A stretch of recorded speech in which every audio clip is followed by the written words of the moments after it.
The village of Koru clung to the edge of the world, where red, dusty land met the endless blue of the African Ocean. For generations, the people of Koru had lived in harmony with the sea, their lives bound to its eternal rhythm. Each morning, they cast their nets into the ocean, trusting Baba Bari, the father of the sea, to provide. In the afternoons, they sat together, repairing torn nets with patient hands, their laughter drifting in the breeze. And when the sun dipped low, the people gathered on the shore, singing and telling stories beneath the stars. To them, the sea was more than water and salt. It was a guardian, a living spirit watching over their lives. They called him Baba Bari, the father of the sea, giver of life and keeper of balance. At the heart of Koru stood a great rock, carved with ancient symbols of a sacred pact. It told of the first chief of Koru, who vowed to honor the sea spirits in exchange for its bounty. This bond was the bedrock of their culture, a sacred trust, sung in every song and passed from elder to child. The chieftain of Koru was Kwesi, a man whose face was etched with wisdom and laughter lines carved by years of salt and sun. Kwesi was both of the earth and the sea, his hands familiar with the fishing line and the soil alike. His spirit was a bridge between the pragmatic world of the fisherman and the spiritual world of the village. He had two sons, Kofi and Juma, whose paths, though born of the same soil, diverged like river forks. Kofi, the elder, was strong and serious, with the quiet dignity of a man destined to lead. He possessed his father's steady resolve, but lacked his easygoing nature, viewing the world in terms of duty and responsibility. From a young age, he had taken to the sea with a fierce discipline, learning the currents and the constellations. He was the first to wake and the last to return, his life measured by the rhythm of the tides. His nets were always full, his movements precise, each gesture born of patience and purpose. Kofi was a son of the sea, disciplined and unwavering, walking a path carved by responsibility. Juma, younger by a year, was both the village's troublemaker and its heart. His smile was as wide as the horizon, and his spirit as untamed as the waves. He sought adventure in everything, chasing after horizons unseen. He would race the incoming tide, laughing as the waves tumbled him in playful defiance. While Kofi studied the charts of the stars, Juma studied the way light danced on the water. For Juma, fishing was less about the catch and more about the connection with the sea itself. He found joy in the rhythm of the waves, in simply being one with the sea. This contrast between the brothers had always been a source of quiet tension. Kwesi, their father, saw in his sons a balance, discipline in Kofi and soul in Juma. Together, they were the two halves of Koru's future, bound by blood yet divided by spirit. Juma's best friend was Esi, the daughter of Mamankechi, the village's spiritual elder. Esi was calm and deep, like the ocean on a windless day. While Juma chased the waves with boisterous glee, Esi traced patterns in the sand, listening to the sea's secrets. She was a bridge between the spiritual world and the earthly one, much like her mother. Her spiritual gifts were subtle but profound, seen in her deep understanding of the natural world. She could read the auras of shells and feel the silent language of the sand beneath her hands. Esi and Juma were two sides of the same coin. He embodied the sea's joy, she its wisdom. Their bond was woven with shared secrets, stronger than words could capture. They spoke in the dance of light upon the water and the shifting rhythm of the tides. The usual breeze was absent, and the ocean lay silent, its surface as smooth as glass. It was a beauty that felt unnatural, a quiet so profound that even the birds ceased their song. The fishermen, including Kofi and Juma, pushed their small dhows into the water. From the shore, Kwesi watched, his heart pricked with unease. "The sea is too quiet," he murmured to Mamankechi at his side. Mamankechi's necklace of cowries clinked softly as she listened to the sea. "It is the stillness before the hunter strikes, not the stillness of peace," Kwesi warned. Mamankechi's voice was low and heavy with meaning. "The sea holds its breath," she whispered. It prepares to speak, but its voice will be one of sorrow, not of song. The pact is not broken, but it is being tested. Out on the water, Juma laughed, casting his net with an easy, practiced grace. Look, brother, he called to Kofi. The fish are sleeping. This will be the catch of a lifetime. To Juma, the stillness was nothing more than a gift from the sea. Kofi, attuned to nature's subtleties, felt only unease as he scanned the horizon. A cold knot sat heavy in his stomach, a premonition deeper than mere fear of storm or empty nets. It was as if an ancient harmony was being broken, a sacred pact severed. For the first time in his life, Kofi felt the terrifying loneliness of the sea turning its back on them. The first sign came, a shadow, not from clouds above, but from the depths below. It was vast, moving with an eerie, unhurried purpose, like something older than time. Juma saw it first, laughter dying on his lips as he pointed. What is that? Before Kofi could answer, the silence was shattered. The sea erupted in a geyser of white foam and red. A scream, raw and piercing, tore across the water.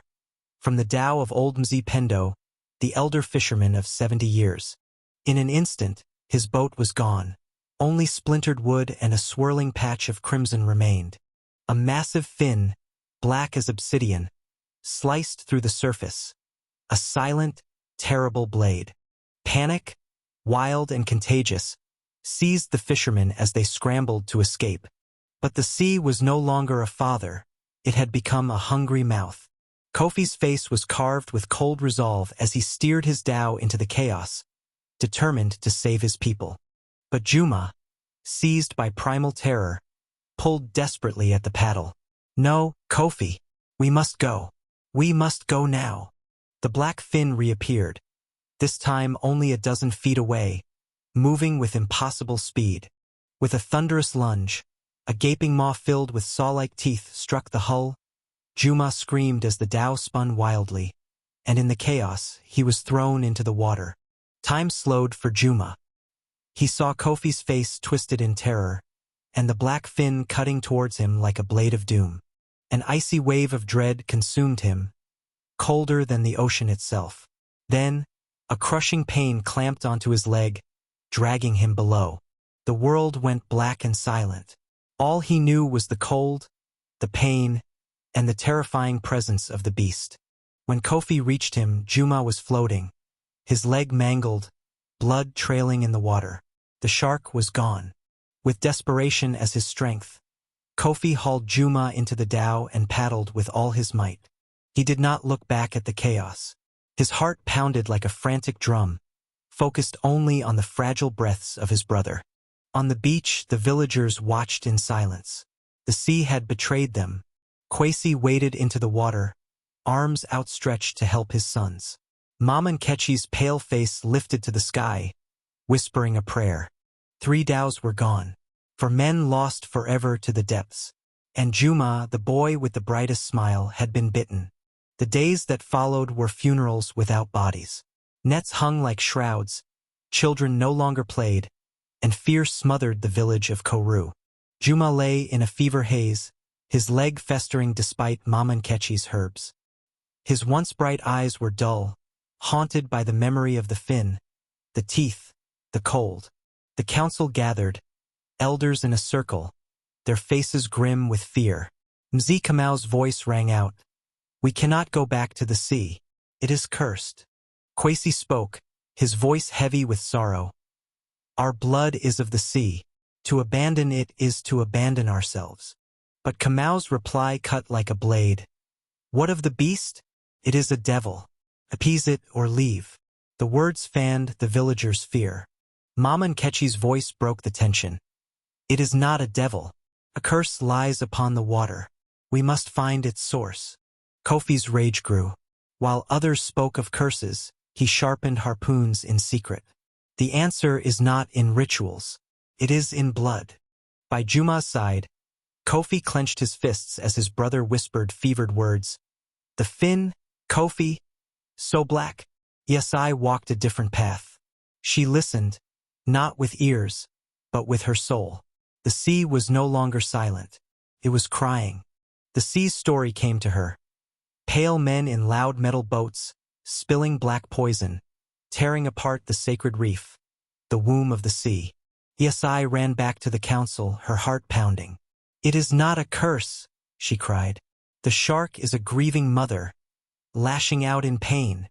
Her words were met with silence, then with doubt. Kamau's voice cut through, sharp with disbelief. "What madness is this, child? Do you speak for the killer of our people?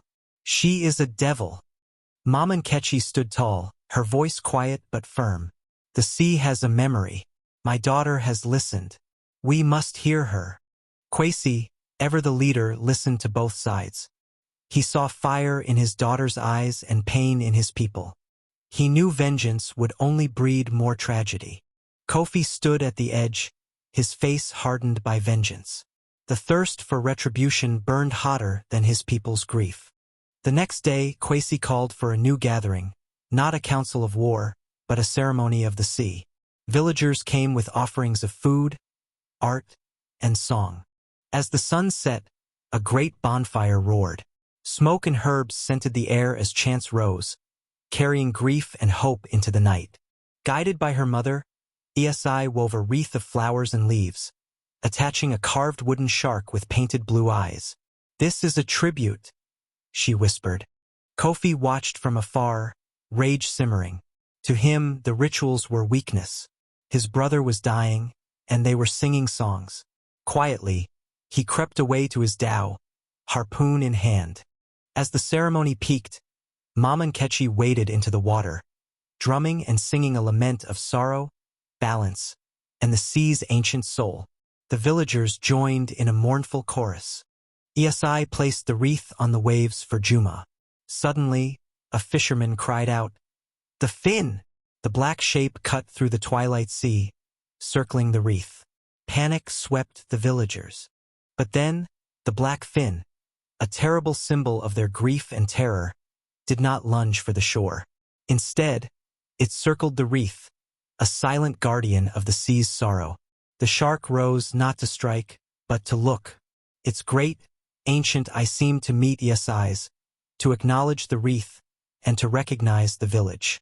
With a slow, almost reverent nudge of its nose, it touched the wreath, then turned and sank into the depths, vanishing like a spirit of the ocean. The sea was silent again, but now it was a silence of peace, not menace. The people of Koru stood on the beach in awe, grief tempered with wonder. On his mat, Juma stirred. He opened his eyes and saw the sea first. The pain was there, but the rage was gone. The beast was no devil. It was a mirror of their sorrow. The next day, Kwesi and his people returned to the shore, not with nets or harpoons, but with songs, prayers, and offerings of gratitude. Slowly, the fishermen began to go out again. They learned to respect the sea, to read its moods, and to give back as much as they took. But Kofi could not rest. He went into the dark with his harpoon, only to be humbled by the sea. The currents tossed him, battered him, and spared him without glory. Juma's leg healed slowly. He never sailed again, but he found a new purpose, as a storyteller, keeper of the sea's tale. And so, Juma told the story not of a monster but of a teacher. He reminded them of the ancient pact.